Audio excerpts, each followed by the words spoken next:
कहानी उन आम घरों की है जहां खाने वाले तो कई, लेकिन कमाने वाला एक मर्द ही होता है। बावजूद इसके उससे उम्मीदें कम नहीं होती। देखिए जी, सामने वाले वर्मा जी कैसी अच्छी तरह से सफाई करते हैं छुट्टी वाले दिन अपने घर की, और एक आप हैं। अरे यार, उनके पास कार है, ऑफिस पास में है और हफ्ते में 2 दिन की छुट्टी होती है, तो फर्क तो पड़ता है ना। मेरी तो शादी ही गलत हो गई।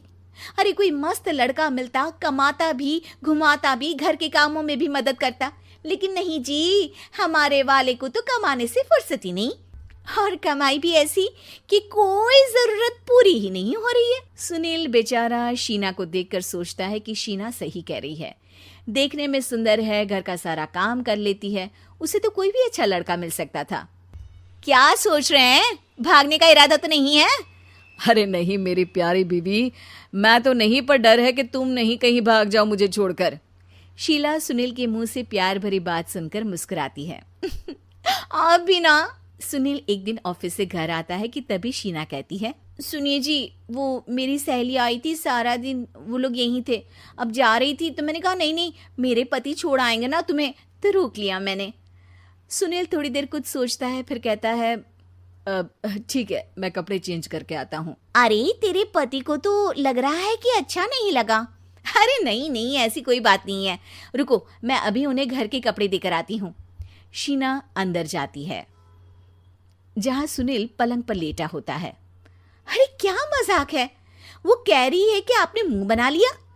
सही तो कह रही है, सुबह से अब ऑफिस से लौटा हूँ, एक कप चाय का तो पूछा नहीं, 20 किलोमीटर जाओ और आओ, और फिर कल उसी टाइम पर ऑफिस। अरे यार, मुझे गाड़ी चलानी आती ना तो बोलती भी नहीं आपको, और कौन सा रिक्शा खींच कर जाना है आपको। सुनील अब क्या बोलता। रात देर से आता है और सो जाता है। अगले दिन शरीर दर्द हो रहा है। अरे तो मत जाओ ना ऑफिस, चलते हैं ना मार्केट घूमने, फिर पिक्चर देखेंगे और रात में खाना खाकर घर वापस। सुनील जब सारे दिन की थकान वाला शेड्यूल सुनता है तो वो सीधे सीधे ऑफिस के लिए तैयार हो जाता है। अब आए दिन शीना की डिमांड बढ़ती ही चली जाती है और सुनील उसको पूरा भी करता। लेकिन एक दिन, ए जी मेरा भाई आ रहा है, उसे 2 लाख रुपए की जरूरत है।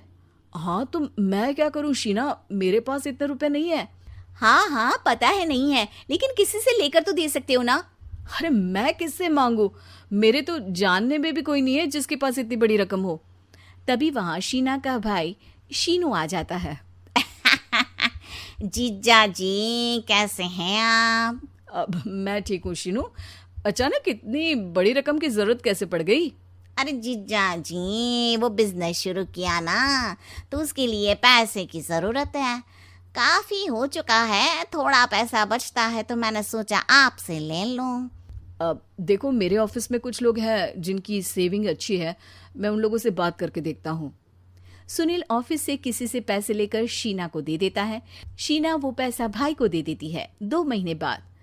अरे यार शीना, वो ऑफिस वाला आदमी अपने पैसे मांग रहा है, कैसे दूं? अपने भाई से बोलो ना पैसे दे दे। अरे हाँ हाँ दे देगा, कहाँ भागा जा रहा है, आप उनको बोल दो कि दे देंगे। थोड़े दिन बाद, शीना वो आदमी मुझसे आज भी पैसे मांग रहा था यार, मैं तंग आ गया हूँ, ऑफिस जाते ही सामने उसका चेहरा दिखता है, क्या बोलूं, बार बार पैसे मांगता है।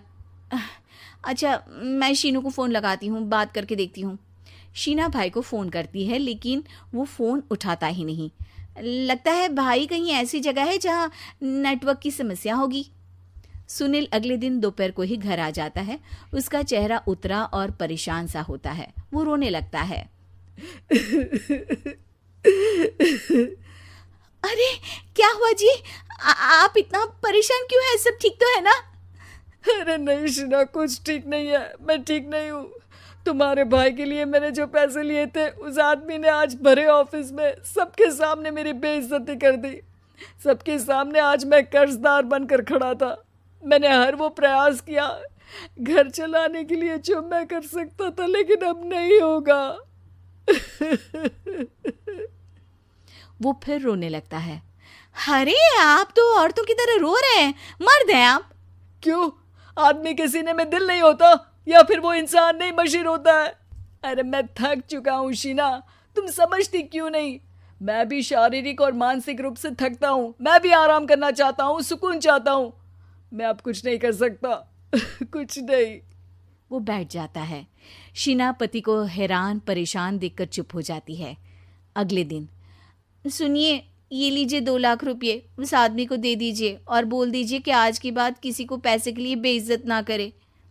सुनील पैसे देखकर राहत की सांस लेता है। अरे शीना, तुमने तो मेरा बहुत बड़ा काम कर दिया। अब मैं शान से ऑफिस जा सकता हूँ, लेकिन ये पैसे आए कहाँ से? ये पैसे मैंने अपने गहनों को गिरवी रख कर लिया है। तुम ठीक रहो, निश्चिंत रहो, मैं बस यही चाहती हूँ। मुझे माफ़ करना, पर अब मैं समझ चुकी हूँ कि मर्द को भी दर्द होता है।